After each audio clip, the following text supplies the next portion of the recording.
It's a number.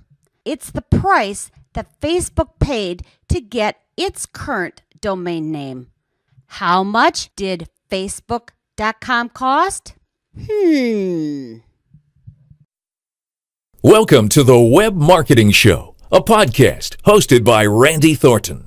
Learn how she approaches today's internet marketing challenges with straightforward, strategic web marketing guidance for businesses and industries of all sizes. Sit back, relax, and listen as Randy shares systems, tools, advice, trends, technologies, and how-tos about everything related to productive web marketing. Because time does matter, let's get started. Here's Randy. Welcome to the Web Marketing Show, episode number 10. Today, we're going to explore domain names.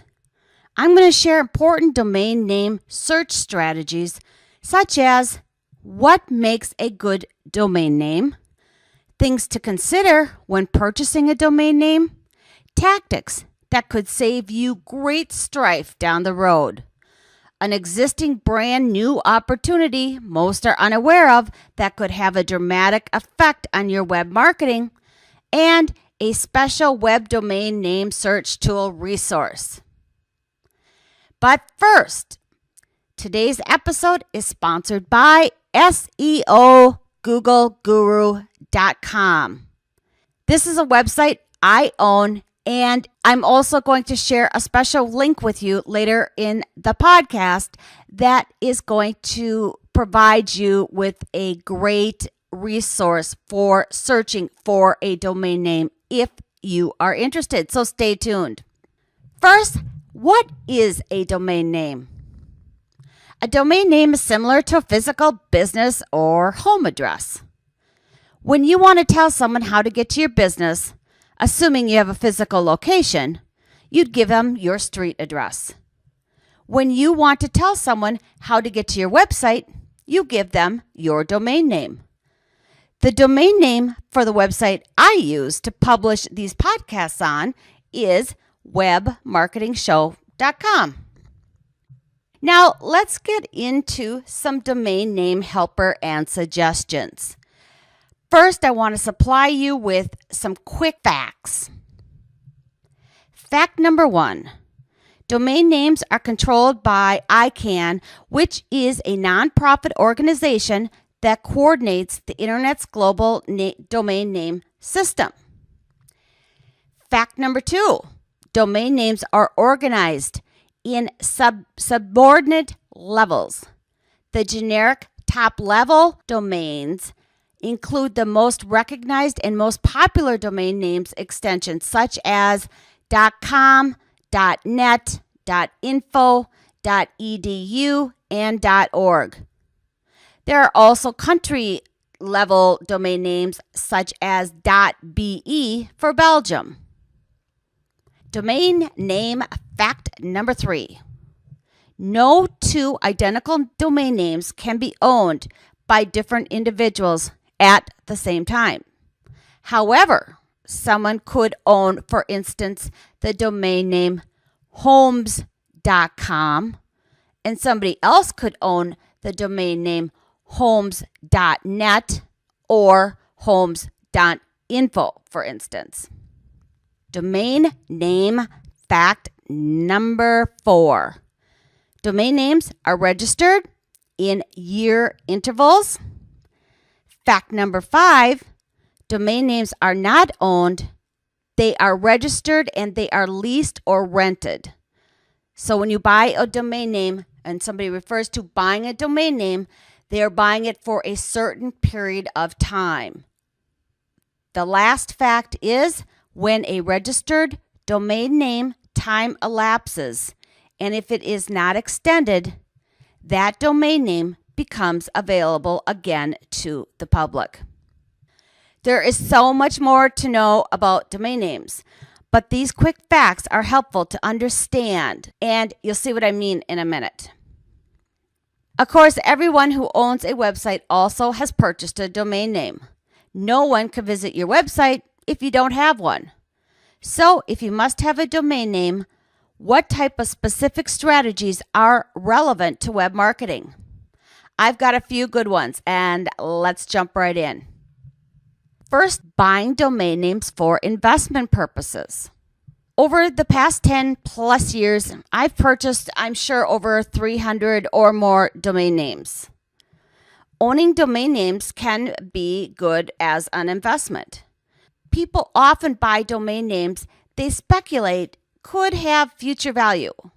For instance, if you own a domain name someone might want in the future, you could resell it to them for a profit.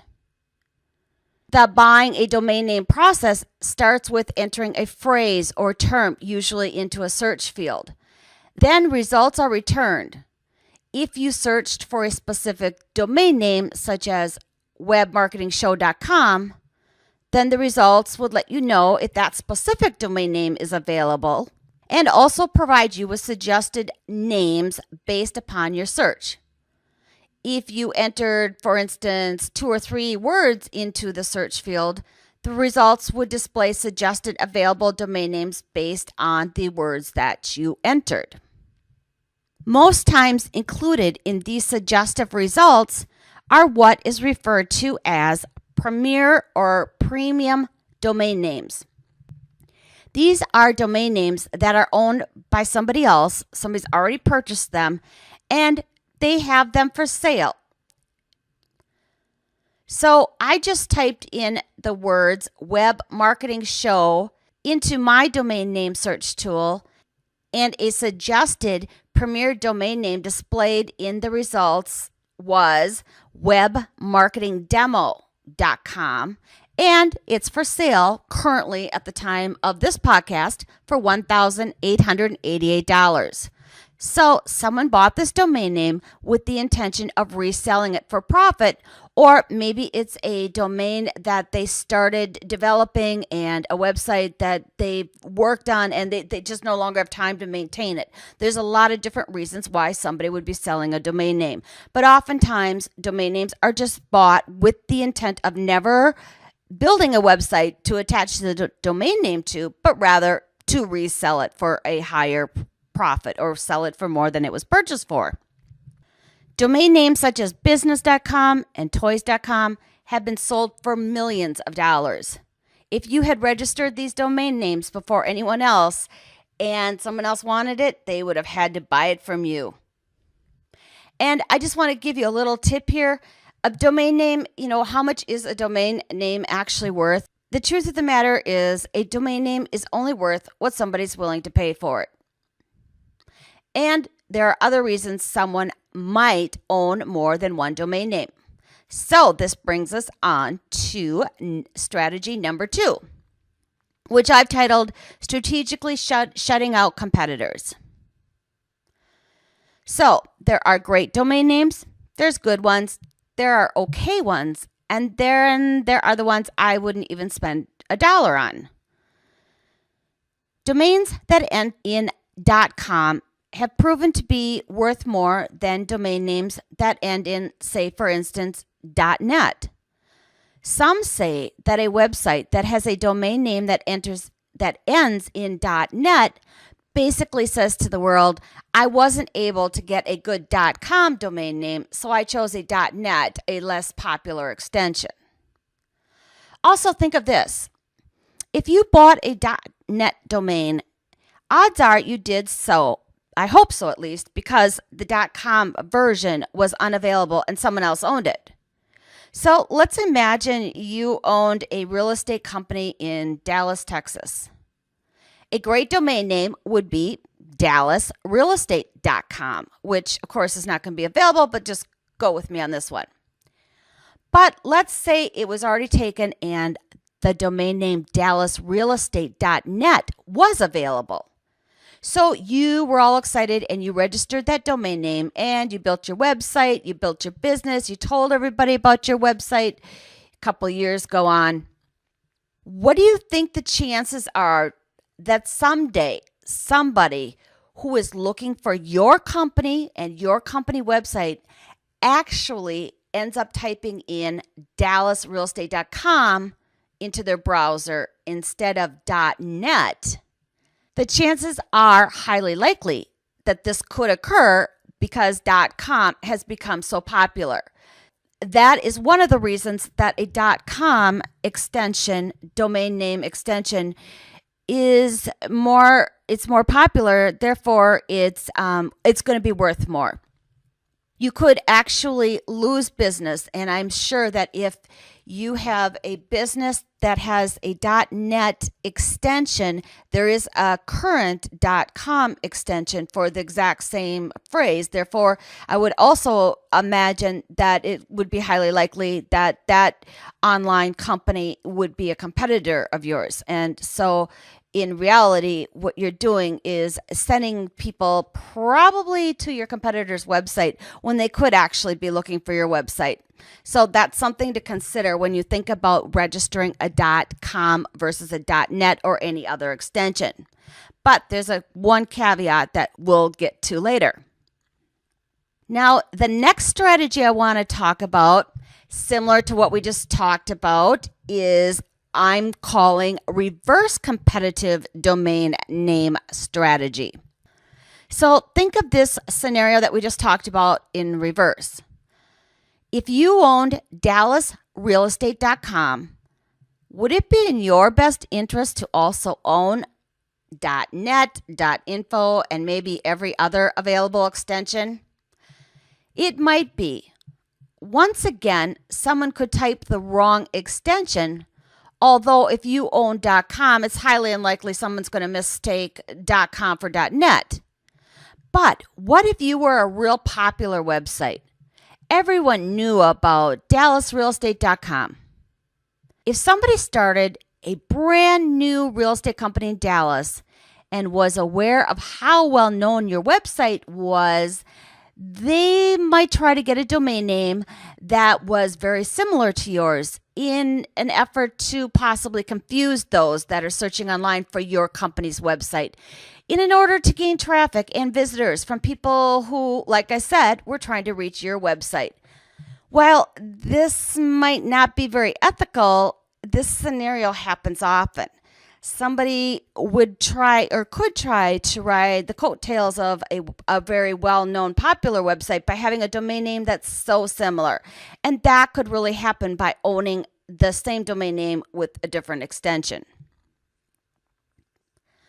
While this scenario is not extremely relevant for maybe less popular or unknown websites, it's always my assumption any business owner that invests time and money into their website has the objective of becoming the recognized and online go-to resource for their target audience. So this concept is something to think about.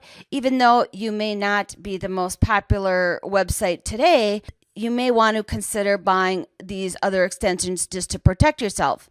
And for $15 a year or less, by purchasing some of these different extensions, just might offer some great peace of mind by making it impossible for somebody else to grab them down the road. Do you think Google owns Google.com, Google.net, Google.org, Google.info, etc.? You bet they do. They would never allow someone else the opportunity to own the domain name, for instance, Google.net. So by them owning all of those extensions, those domain names with the variety of extensions, in essence, they're protecting their online brand identity.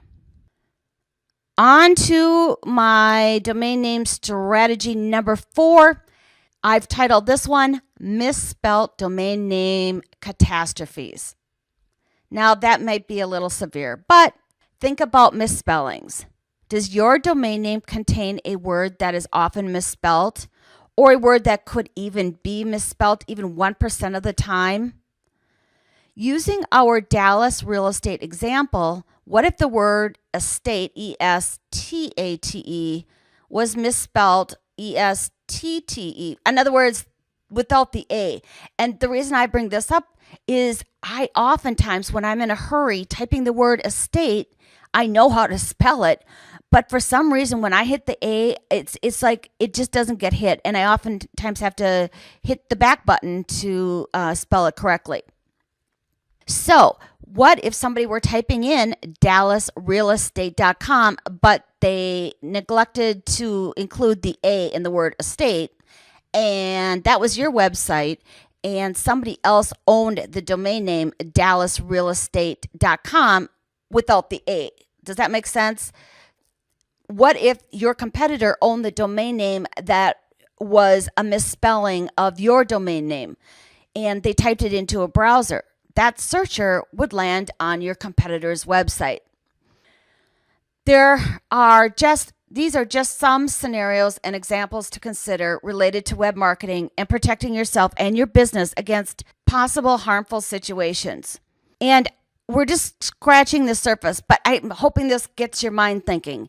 If you have questions or you just need additional information about your domain name or purchasing a domain name or looking at your competitors, please contact me.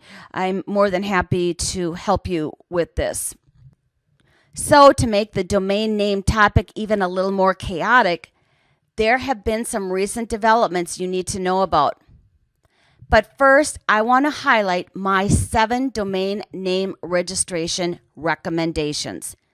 These are things to consider when purchasing any domain name, whether it's for a website that you're going to be building, whether it's a domain name you're buying for investment or in an effort to eliminate competitors from taking traffic away from you, or even to make it more difficult for competitors from grabbing a great domain name.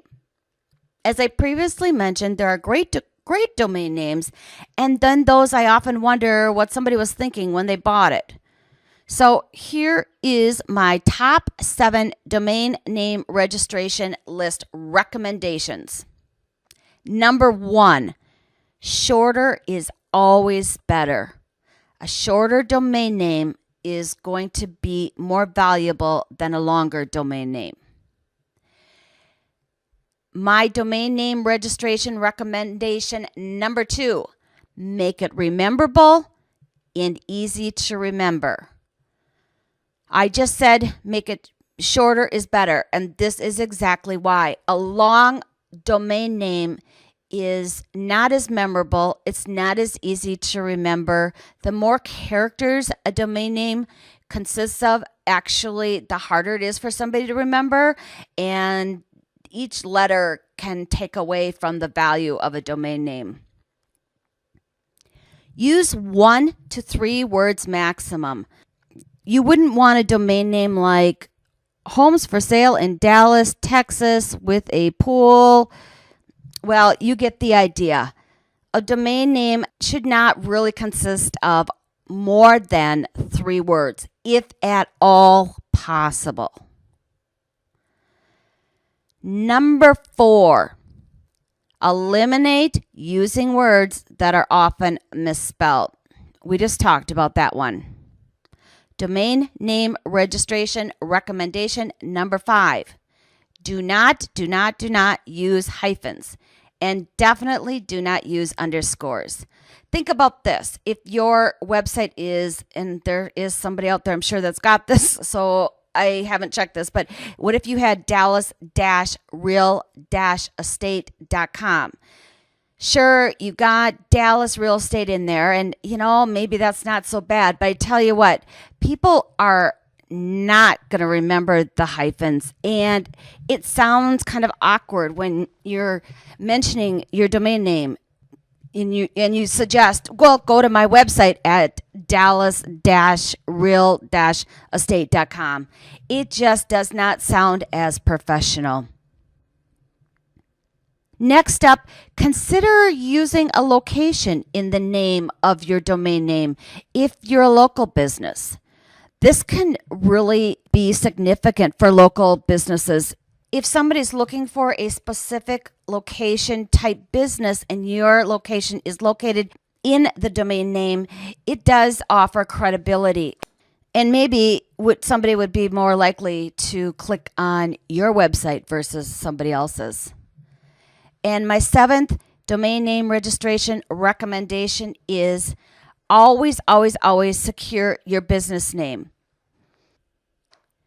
If your business name is hard to remember or it could be misspelt, consider using a more generic type domain name for your website.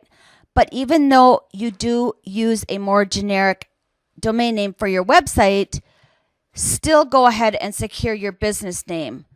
Once again, you just want to protect your brand identity, and you don't want somebody grabbing a domain name that is the exact name as your business. There's been a couple businesses I've actually started, and before I even decided on the business name, I always did a research and used a research tool to learn if the domain name was available. Having a business name without securing the domain or the business domain name today is just not a really good idea, if it is at all avoidable. Okay, I told you there was some exciting brand new opportunities, and I must warn you, things are getting a little crazy. But at the same time, there are more opportunities than ever to secure great domain names for future business or website opportunities, or no matter what your intentions are. Before I do the big reveal, today's sponsorship is by SEOGoogleGuru.com, which is a website that I own, but is also on the website. I've got a great domain name research tool. And that research tool is simple to use to discover available domain names. You simply enter a phrase or a few words and bang, you'll get great ideas for new domain names.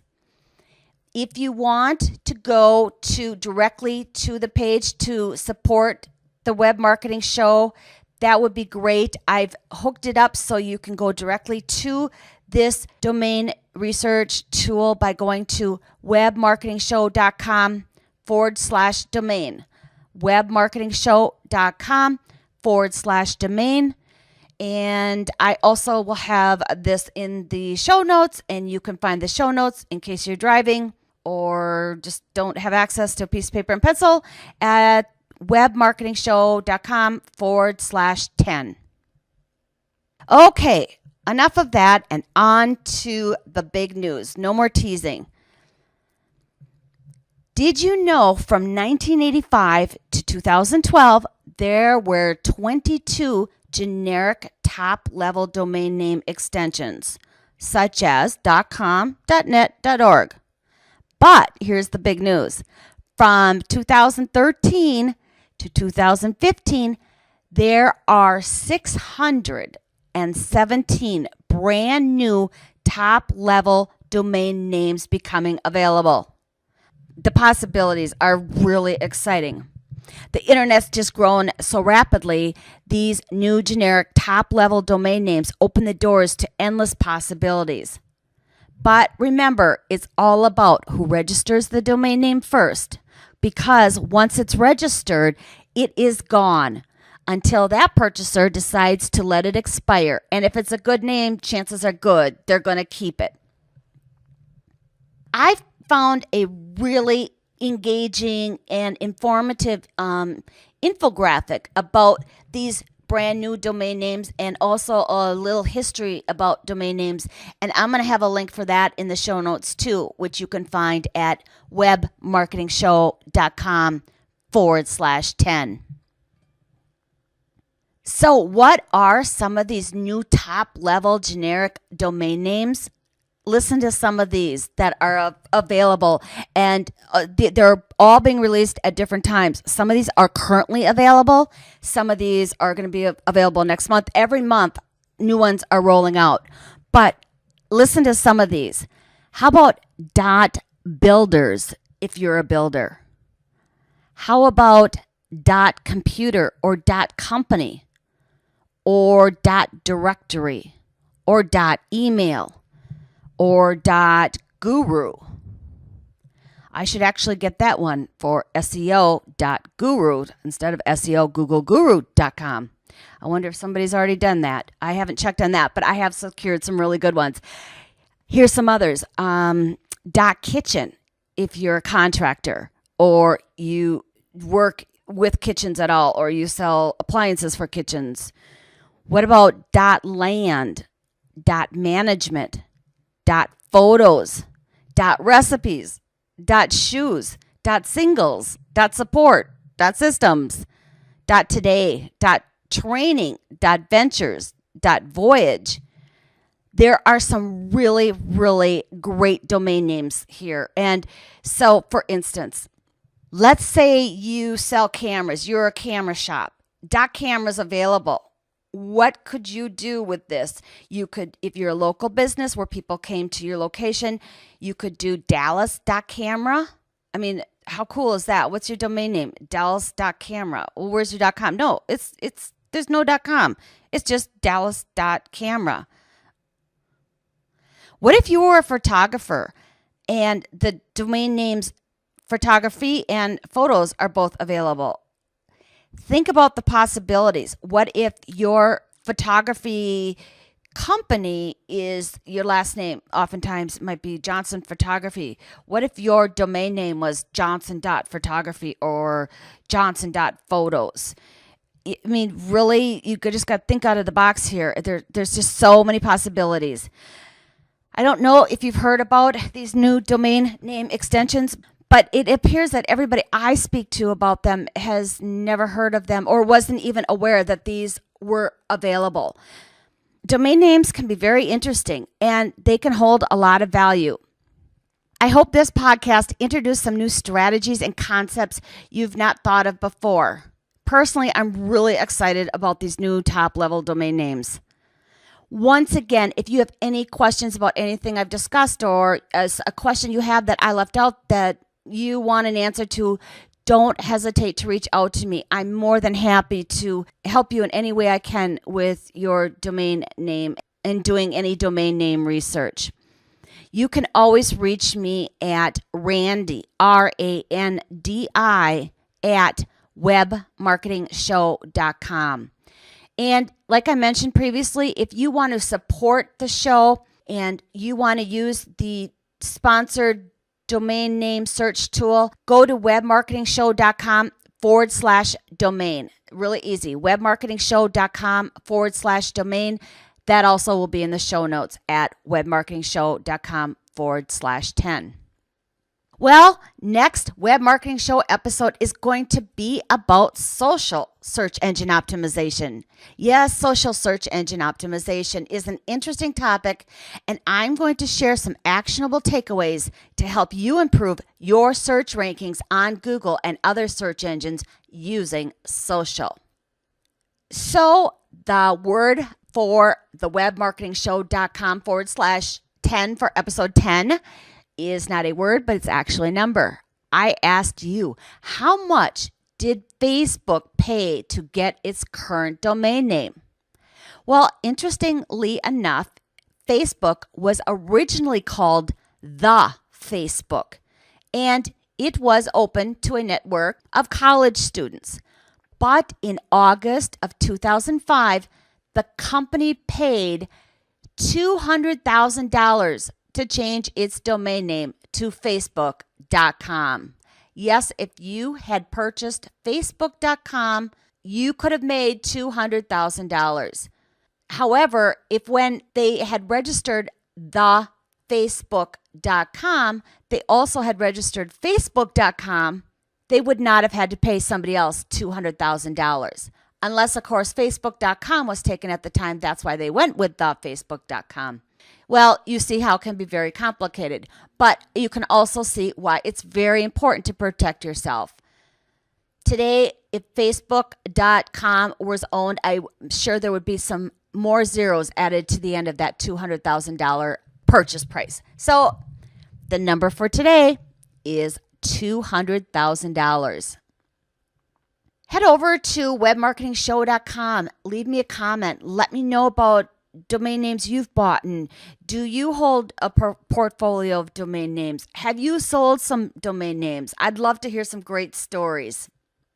Because time matters, head to webmarketingshow.com/10 or /domain to get started researching domain names to add to your portfolio. And as always, if I can help in any way, don't hesitate to reach out to me. Until next time, my name is Randi, and I'm glad you're listening. This concludes this episode of the Web Marketing Show. If you need help or have questions or comments for Randy, please visit www.webmarketingshow.com. Be sure to listen to her next podcast show so you stay current with everything related to effective web marketing. And remember to take action today, because every day that slips by without taking action is one day further away from becoming a winning day.